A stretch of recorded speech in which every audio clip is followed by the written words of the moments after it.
दूसरा इतिहास अध्याय 29। हिजकिय्याह का राज्य। जब हिजकिय्याह राज्य करने लगा तब वह 25 वर्ष का था और 29 वर्ष तक यरूशलेम में राज्य करता रहा। और उसकी माता का नाम अबिय्याह था, जो जकर्याह की बेटी थी, जैसे उसके मूल पुरुष दाऊद ने किया था, अर्थात जो यहोवा की दृष्टि में ठीक था वैसा ही उसने भी किया। मंदिर का शुद्धिकरण। अपने राज्य के पहले वर्ष के पहले महीने में उसने यहोवा के भवन के द्वार खुलवा दिए और उनकी मरम्मत भी कराई। तब उसने याजकों और लेवियों को ले आकर पूर्व के चौक में इकट्ठा किया और उनसे कहने लगा, हे लेवियों, मेरी सुनो। अब अपने अपने को पवित्र करो और अपने पूर्वजों के परमेश्वर यहोवा के भवन को पवित्र करो और पवित्र स्थान में से मैल निकालो। देखो, हमारे पुरखाओं ने विश्वासघात करके वह कर्म किया था जो हमारे परमेश्वर यहोवा की दृष्टि में बुरा है, और उसको तज करके यहोवा के निवास से मुंह फेर कर उसको पीठ दिखाई थी। फिर उन्होंने ओसारे के द्वार बंद किए और दीपकों को बुझा दिया था और पवित्र स्थान में इज़राइल के परमेश्वर के लिए न तो धूप जलाया और न होमबलि चढ़ाया था। इसलिए यहोवा का क्रोध यहूदा और यरूशलेम पर भड़का है, और उसने ऐसा किया कि वे मारे मारे फिरे और चकित होने और ताली बजाने का कारण हो जाए, जैसे कि तुम अपनी आँखों से देख रहे हो। देखो, इस कारण हमारे बाप तलवार से मारे गए और हमारे बेटे बेटियां और स्त्रियां बंधुआई में चली गई हैं।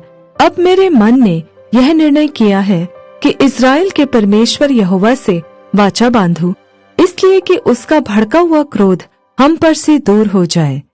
हे मेरे बेटों, ढिलाई न करो। देखो, यहोवा ने अपने सम्मुख खड़े रहने और अपनी सेवा टहल करने और अपने टहलुए और धूप जलाने वाले का काम करने के लिए तुम्ही को चुन लिया है।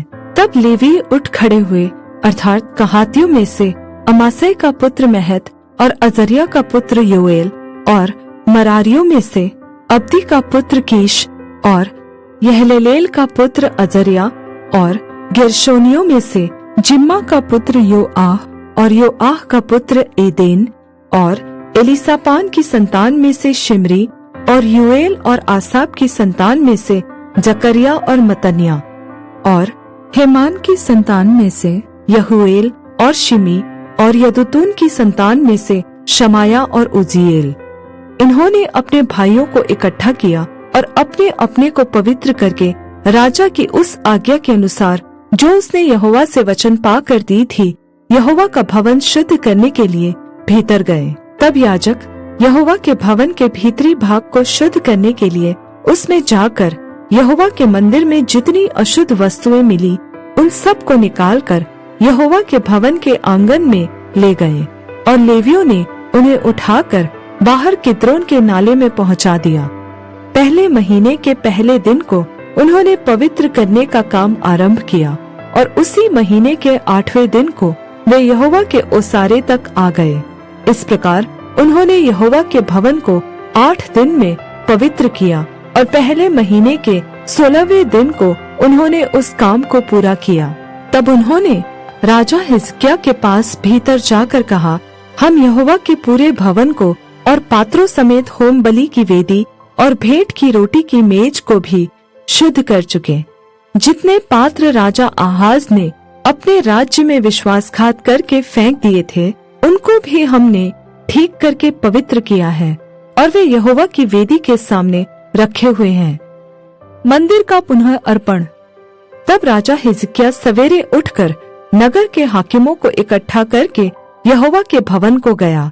तब वे राज्य और पवित्र स्थान और यहूदा के निमित्त 7 बछड़े, 7 मेढ़े, 7 भेड़ के बच्चे और पाप बलि के लिए 7 बकरे ले आए, और उसने हारून की संतान के लेवियों को आज्ञा दी कि इन सब को यहोवा की वेदी पर चढ़ाए। तब उन्होंने बछड़े बलि किए और याजकों ने उनका लहू लेकर वेदी पर छिड़क दिया।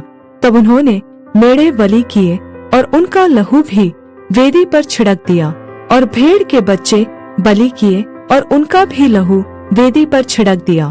तब वे पाप बलि के बकरों को राजा और मंडली के समीप ले आए और उन पर अपने अपने हाथ रखे। तब याजकों ने उनको बलि करके उनका लहू वेदी पर छिड़क कर पाप बलि किया, जिससे सारे इस्राएल के लिए प्रायश्चित किया जाए, क्योंकि राजा ने सारे इस्राएल के लिए होम बलि और पाप बलि किए जाने की आज्ञा दी थी। फिर उसने दाऊद और राजा के दर्शी गाद और नातान नबी की आज्ञा के अनुसार, जो यहोवा की ओर से उसके नबियों के द्वारा आई थी, झांझ, सारंगियां और वीणाएं लिए हुए लेवियों को यहोवा के भवन में खड़ा किया। तब लेवीय दाऊद के चलाए बाजे लिए हुए और याजक तुरहियां लिए हुए खड़े हुए। तब हिजकिय्याह ने वेदी पर होम बलि चढ़ाने की आज्ञा दी, और जब होम बलि चढ़ने लगी तब यहोवा का गीत आरंभ हुआ और तुरहियां और इस्राएल के राजा दाऊद के बाजे बजने लगे, और मंडली के सब लोग दंडवत करते और गाने वाले गाते और तुरही फूंकने वाले फूंकते रहे। यह सब तब तक होता रहा जब तक होम बलि चढ़ न चुकी। जब बलि चढ़ चुकी तब राजा और जितने उसके संग वहां थे उन सभी ने सिर झुकाकर दंडवत किया। राजा हिजकिय्याह और हाकिमों ने लेवियों को आज्ञा दी कि दाऊद और आसाप दर्शी के भजन गाकर यहोवा की स्तुति करे। अतः उन्होंने आनंद के साथ स्तुति की और सिर झुकाकर दंडवत किया। तब हिजकिय्याह कहने लगा, अब तुमने यहोवा के निमित्त अपना अर्पण किया है, इसलिए समीप आकर यहोवा के भवन में मेलबलि और धन्यवाद बलि पहुँचाओ।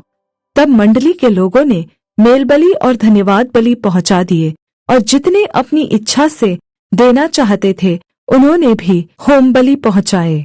जो होम बलि पशु मंडली के लोग ले आए उनकी गिनती यह थी, 70 बैल, 100 मेढ़े और 200 भेड़ के बच्चे। ये सब यहोवा के निमित्त होम बलि के काम में आए। पवित्र किए हुए पशु 600 बैल और 3000 भेड़ बकरियां थी। परंतु याजक ऐसे थोड़े थे कि वे सब होम बलि पशुओं की खाले न उतार सके। तब उनके भाई लेवी उस समय तक उनकी सहायता करते रहे जब तक वह काम पूरा न हो गया, और याजकों ने अपने को पवित्र न किया, क्योंकि लेवी अपने को पवित्र करने के लिए पवित्र याजकों से अधिक सीधे मन के थे। फिर होमबलि पशु बहुत थे और मेलबलि पशुओं की चर्बी भी बहुत थी, और एक एक होम बलि के साथ अर्घ भी देना पड़ा। अतः यहोवा के भवन में की उपासना ठीक की गई। तब हिजकिय्याह और सारी प्रजा के लोग उस काम के कारण आनंदित हुए जो यहोवा ने अपनी प्रजा के लिए तैयार किया था, क्योंकि वह काम एकाएक हो गया था।